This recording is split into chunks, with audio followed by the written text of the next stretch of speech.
அஸ்ஸலாமு அலைக்கும் friends, welcome to NJF creation. இன்றைக்கி நம்ம சேனலில் நாட்டு மீன் குழம்பு எப்படி செய்கிறது அப்படின்னு தான் பார்க்க போகிறோம். இப்போ இந்த லாக்டவுன்னால் கடல் மீன் அதிகமாக வர்றதே இல்லை, அதனால் வளர்ப்பு மீன் தான் அதிகமாக வந்துக்கிட்டு இருக்கு. அதுவும் வீட்டு வாசல்லே கொடுத்துட்டு போகிறாங்க.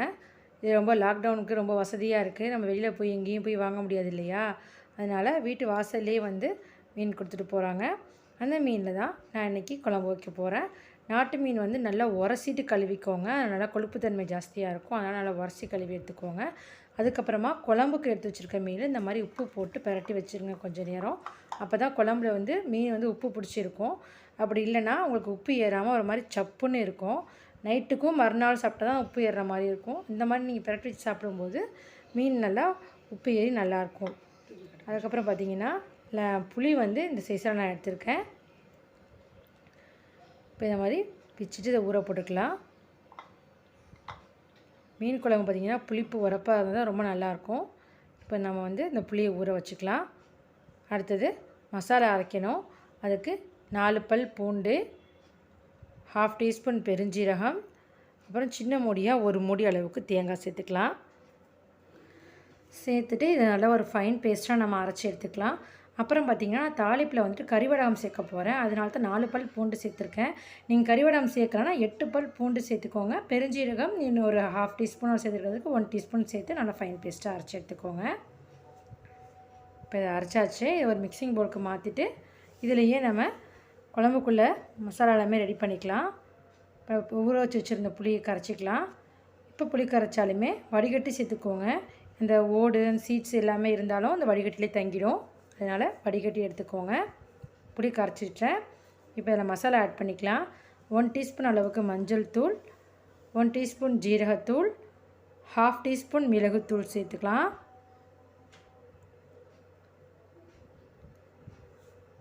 அப்புறம் மல்லித்தூள் 3 டேபிள் ஸ்பூன் அளவுக்கு சேர்த்துக்கலாம். அதுக்கப்புறம் பார்த்திங்கன்னா 2 பெரிய தக்காளி கட் பண்ணி வச்சுருக்கிறேன். நல்லா பழமாக பார்த்து எடுத்துக்கோங்க. 2 பெரிய தக்காளியும் கட் பண்ணிவிட்டு இதில் சேர்த்துக்கலாம். அப்புறம் பச்சை மிளகா 3 மிளகாவை உடச்சிட்டு சேர்த்துக்கோங்க. அப்புறம் உப்பு, கல் உப்பு 1 டீஸ்பூன் அளவுக்கு சேர்த்துக்கலாம். சேர்த்துட்டு இது எல்லாத்தையுமே நல்லா கையால் பிசைஞ்சு விட்டுடலாம். நம்ம தக்காளி, பச்சை மிளகா எல்லாத்தையுமே மிக்சியில் அடிச்சுட்டு சேர்க்குறத விட இந்த மாதிரி நல்லா கையால் பிசைஞ்சு விட்டுட்டோன்னா டேஸ்ட்டு ரொம்ப சூப்பராக இருக்கும். அப்புறம் பார்த்திங்கன்னா இந்த மீன் குழம்பு ஒரு 8 பேர் அளவுக்கு தாராளமாக சாப்பிட்லாம். எல்லாம் நாங்கள் ஒரு 6 பேர் சாப்பிட்டுட்டு நைட் டிஃபனுக்கும் நாங்கள் சாப்பிட்டோம். அந்தளவுக்கு இருந்துச்சு மீன் குழம்பு. இப்போ நல்லா கையால் பிசைஞ்சு விட்டாச்சு. இதில் கொஞ்சமாக தண்ணி சேர்த்துக்கலாம்.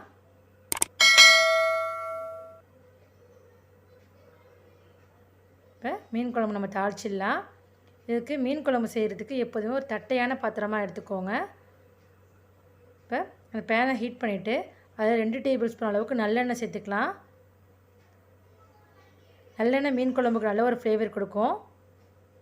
நல்லெண்ணெய் ஹீட் ஆன உடனே கொஞ்சமாக ஒரு 1/4 டீஸ்பூன் அளவுக்கு வெந்தயம் சேர்த்துக்கலாம். அப்புறம் சின்ன வெங்காயம் 10 வெங்காயம் போல் எடுத்து தோல் உரிச்சிட்டு இந்த மாதிரி நீல வாக்கில் கட் பண்ணி எடுத்துருக்கேன். அது கூடவே சேர்த்துக்கலாம். சேர்த்துட்டு அதில் பச்சை வாசனை போகிற அளவுக்கு ஒரு 5 நிமிஷம் அதை நல்லா வதக்கிக்கலாம்.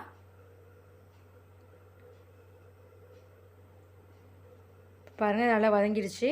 அதுக்கப்புறம் இதில் ஒரு 5 வெண்டைக்காய் கட் பண்ணி எடுத்துருக்கேன்.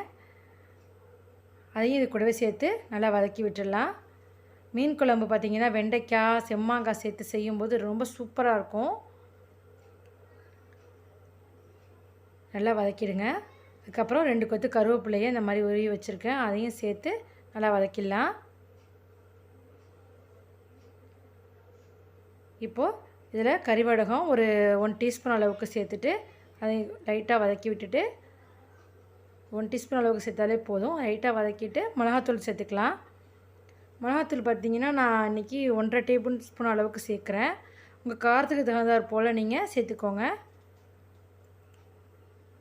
நல்ல மீன் குழம்பு பார்த்திங்கன்னா நல்லா புளிப்பாக உரப்பாக இருந்தால் தான் ரொம்ப சூப்பராக இருக்கும். அதனால் நான் மிளகாத்தூள் 1.5 ஸ்பூன் ஆட் பண்ணியிருக்கேன். நீங்கள் உங்கள் காரத்துக்கு தகுந்த மாதிரி மிளகாத்தூள் சேர்த்துக்கோங்க. மிளகாத்தூள் பச்சை வாசனைலாம் போன பிறகு நம்ம புளிக்கரைசல் குழம்பு ரெடி பண்ணி வச்சுருந்தோம் இல்லையா, அது இதிலே சேர்த்துடலாம். சேர்த்துட்டு அந்த பவுல்லையும் கொஞ்சமாக தண்ணி சேர்த்து அதையும் நம்ம அந்த குழம்புலேயே சேர்த்துடலாம். சேர்த்து இப்போ நீங்கள் எல்லாம் டேஸ்ட்டு பார்த்துக்கோங்க. உப்பு, புளிப்பு, காரம் எல்லாம் கரெக்டாக இருக்கா அப்படின்னு பார்த்துக்கோங்க. எனக்கு பார்த்திங்கன்னா புளிப்பு கொஞ்சம் ஜாஸ்தியாக இருந்தது. அது மட்டும் இல்லாமல் ஆனா கொஞ்சம் திக்காக இருந்தது. அதனால் தண்ணி கொஞ்சம் ஆட் பண்ணிக்கிறேன். இப்போ தண்ணி சேர்த்ததுக்கப்புறம் குழம்போட பதம் கரெக்டாக வந்துருச்சு. அந்த டேஸ்ட்டு எனக்கு புளிப்பு, உப்பு, காரம் எல்லாமே கரெக்டாக இருந்துச்சு. இப்போ வந்துட்டு இதில் வந்து நம்ம மீனோட அந்த ஹெட் பார்ட்ஸ் இருக்கு இல்லையா, அதை மட்டும் இதில் சேர்த்துக்கலாம். மீன் எல்லாத்தையுமே குழம்புக்குள்ளே மீன் எல்லாத்தையுமே சேர்த்தோம் அப்படின்னா கொதிக்கும் போது ரொம்ப கலண்டு போயிடும். அதனால் ஃபஸ்ட்டு இந்த ஹெட் பார்ட்ஸை மட்டும் சேர்த்துட்டு நல்லா கொதிக்க விட்டுடலாம். இது நல்லா ஒரு 10 நிமிஷம் நல்லா கொதிக்கட்டும். கொதிக்கிறதுக்கு முன்னாடி இதை நம்ம மீன் குழம்பு திறந்துட்டிங்க அப்படின்னா அது வந்து ஒரு மாதிரி மல்லி வாசம் அடிக்கிற மாதிரி இருக்கும். மல்லித்தூள் அந்த பச்சை வாசனை அடிக்கிற மாதிரி இருக்கும். அதனால் நல்லா கொதிக்கணும். கொதித்து மீன் வாசனை, அந்த மீன் குழம்பு வாசனை வரணும். வந்ததுக்கு பிறகு நம்ம இதை வந்து திறந்து பார்க்கலாம். பாருங்கள், இது நல்லா கொதிச்சிருச்சு. இப்போ இதில் நம்ம எடுத்து வச்சிருந்த குழம்புக்கு எடுத்து வச்சுருந்த மீன் எல்லாத்தையுமே இதில் சேர்த்துடலாம். சேர்த்துட்டு நான் வந்து மாங்காய் கட் பண்ணியிருக்கேன். நல்லா செம்மாங்காவாக சேர்த்துக்கோங்க. அதான் நம்ம மீன் குழம்புக்கு ரொம்ப நல்லாயிருக்கும். கொஞ்சம் பழுத்த மாதிரி இருந்தால் சேர்க்க வேண்டாம். செம்மாங்காவாக சேர்த்திங்கன்னா அந்த குழம்போட வாசமே ரொம்ப சூப்பராக இருக்கும். அப்புறம் மாங்காய், மீன் எல்லாம் சேர்த்துட்டு ஸ்டவ்வை லோ ஃப்ளேமில் வச்சுடுங்க. ரொம்ப நேரம் வைக்க வேணாம். ஒரு 5 நிமிஷம் வச்சுட்டு ஆஃப் பண்ணிவிடுங்க. ஏன்னா மீன் மாங்காய்லாம் ரொம்ப கலண்டு போயிடும். இப்போ பார்த்திங்கன்னா பக்கத்தில் ஃபிஷ் ஃப்ரை பண்ணிகிட்ருக்கேன். ஏற்கனவே நம்ம சேனலில் இந்த மாதிரி பெரிய மீன்களெல்லாம் டிஃப்ரெண்ட்டான மெத்தடில் சூப்பராக டேஸ்ட்டாக எப்படி ஃப்ரை பண்ணுறதுங்கிற வீடியோ நம்ம சேனலில் அப்லோட் பண்ணியிருக்கேன். அந்த லிங்க் நான் டிஸ்கிரிப்ஷனில் கொடுக்குறேன், மறக்காமல் பாருங்கள். நல்லா கொதிச்சிருச்சு. 5 நிமிஷம் ஆகிடுச்சு. இந்த ஸ்டேஜில் நம்ம ஸ்டவ் ஆஃப் பண்ணிவிட்டு அப்படியே மூடி போட்டு ஒரு 10 நிமிஷம் அப்படியே வச்சுருங்க.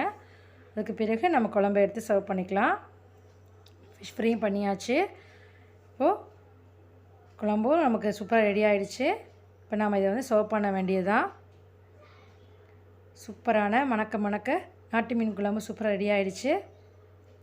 கண்டிப்பாக ட்ரை பண்ணி பாருங்கள். ரொம்ப சூப்பராக இருக்கும் டேஸ்ட்டு. அப்புறம் பார்த்திங்கன்னா நான் ஃபிஷ் ஃப்ரை வீடியோ அப்லோட் பண்ணியிருக்கேன் அப்படின்னு சொன்னேன் இல்லையா, அதுதான் நம்ம சேனலில் என்னோடய ஃபஸ்ட்டு வீடியோ அப்படிங்கிறதுனால அந்த எடிட்டிங் கொஞ்சம் சுமாராக இருக்கும். ஆனால் டேஸ்ட்டு சூப்பராக இருக்கும். கண்டிப்பாக ட்ரை பண்ணி பாருங்கள். ஃபிஷ் ஃப்ரையும் ட்ரை பண்ணுங்கள், நாட்டு மீன் குழம்பும் ட்ரை பண்ணுங்கள். ட்ரை பண்ணி பார்த்துட்டு எப்படி இருந்துச்சு அப்படிங்கிறத கமெண்ட் பாக்ஸில் எனக்கு கமெண்ட் பண்ணுங்கள். இந்த வீடியோ உங்களுக்கு பிடிச்சிருந்துச்சின்னா லைக் பண்ணுங்கள், கமெண்ட் பண்ணுங்கள், ஷேர் பண்ணுங்கள், சப்ஸ்கிரைப் பண்ணி பெல் ஐகானை கிளிக் பண்ணுங்கள். தேங்க்ஸ் ஃபார் வாட்சிங்.